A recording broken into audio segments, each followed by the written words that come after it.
Oh,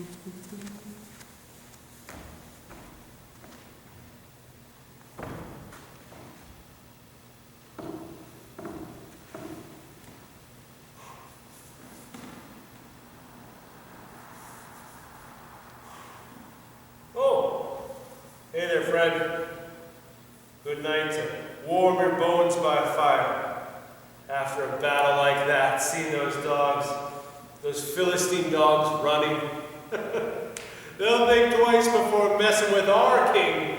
Long live the king, long live Saul.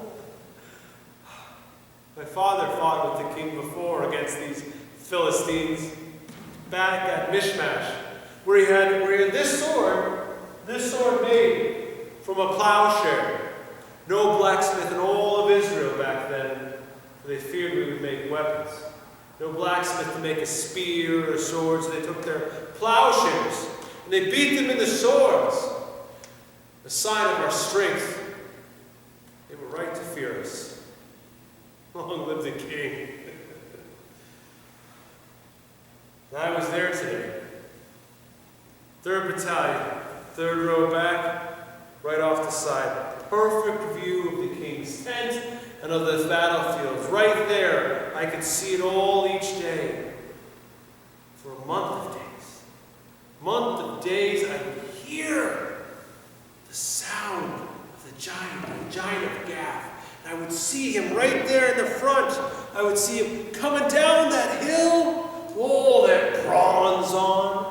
That bronze that hit the sun, and he looked like a tower of fire coming down the hill.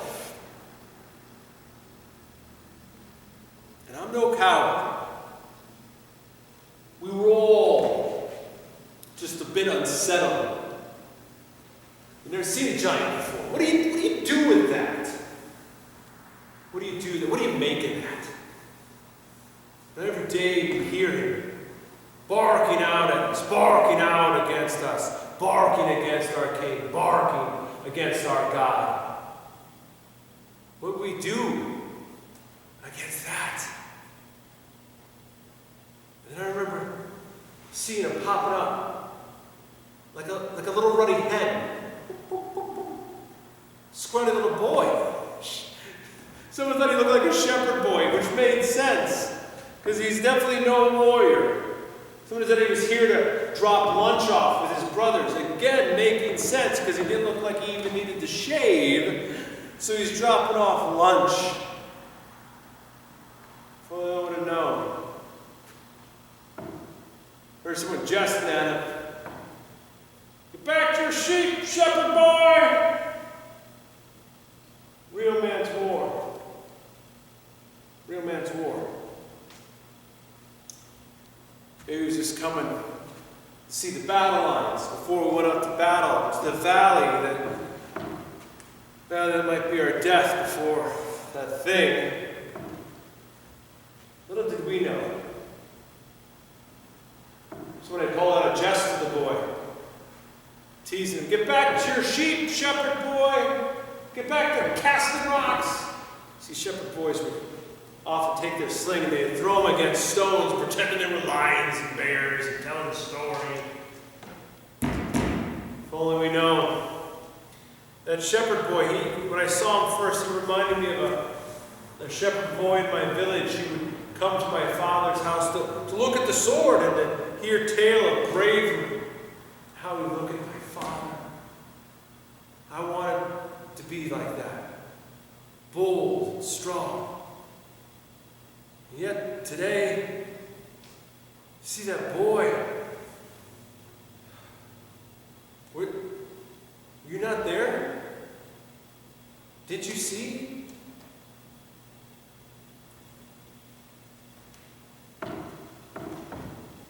So there I was, on the battlefield, between this guy and this guy, and we're all climbed in together, and I've got my plowshare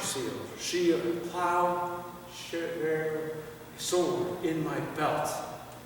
And it's there, and it's heavy in my belt this day. My tongue is thick on the roof of my mouth, because it's so dry. And we're making ready for battle. And we hear it bellowing out against us, against our King and our God. And it's like he's put a spell on our feet. There I was, frozen there. I had trained my whole life for this.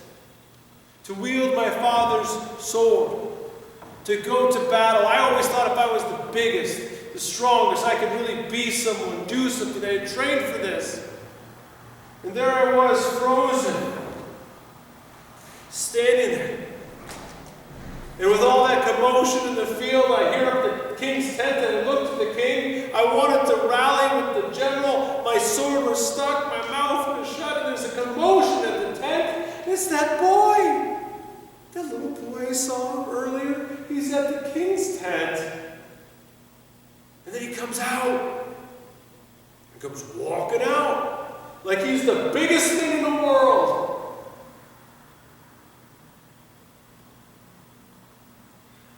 And then as I stand there, I look over and I see they're putting the king's armor on him. They're putting the king's sword at his side. And he looks ridiculous. He's way too small. That's a man's armor. That's a king's sword. He has no business. Looked ridiculous. And they're finally taking it off him. I stand there with my sword clutched in hand, and they're finally taking that ridiculous armor off him, and then he goes further toward the battle line. We're frozen stiff, unable to proceed, and he's walking in. Surely the king wouldn't let him go in. He has more sense than that. He's here to deliver his brother's lunch. If he goes in there, he'll be not even an appetizer for that beast. And here he comes. That bull of a brute is kicking up dirt, and he's coming in with nothing but a stick. My sword is stuck, and he is coming in to a place we dare not go with a stick, a piece of wood to lift up. Surely the king has enough compassion not to send him in. He wouldn't send him in to be crushed. I was standing there. I was standing here, and I was wanting to yell out, "Stop!" I wanted to take my sword and jump out to defend him, but I couldn't move. I was frozen there. Frozen right there. And I'm no coward. I'm not afraid to die. I know Yahweh is with his people, with his brave people. I know Yahweh will deliver, but I'm standing there and I'm looking at that thing, and I don't see how. But I do see a boy walking right up, and I'm frozen. I can't move, and this tragedy is about to happen before my eyes, and I can't look. I can't look.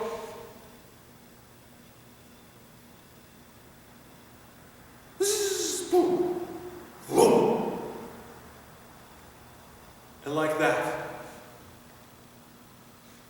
it's over.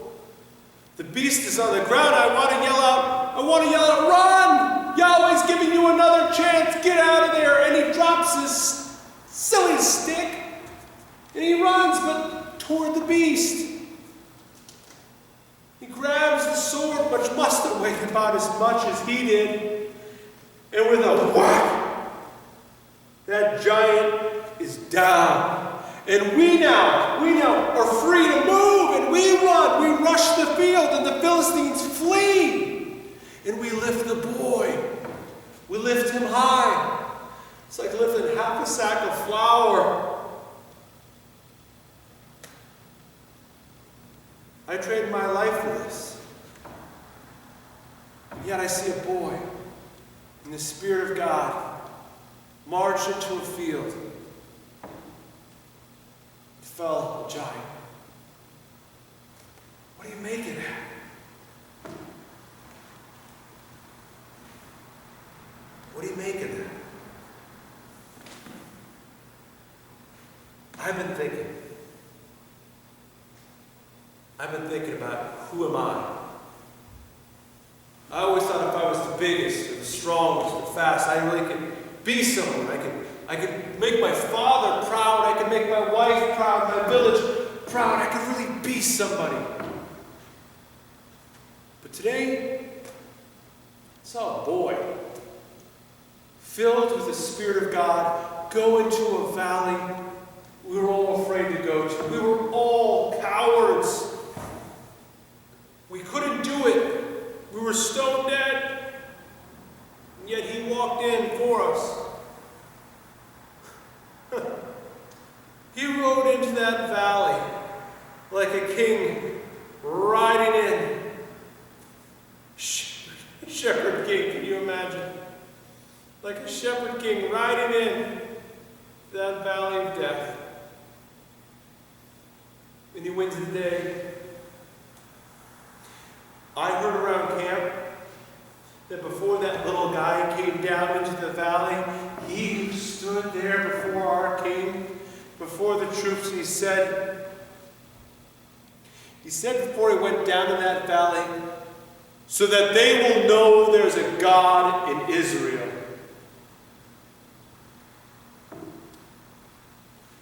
Boy, filled with God's Spirit, shepherd goes into the valley, a valley of death, and walks out again alive.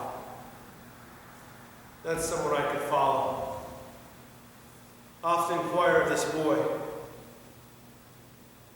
Anyone who can walk into his own tomb and out again, that's someone I could follow. That's someone I want to walk with. I want to walk and fight for me, and I want to walk with him. That's a king that I could follow. What say you?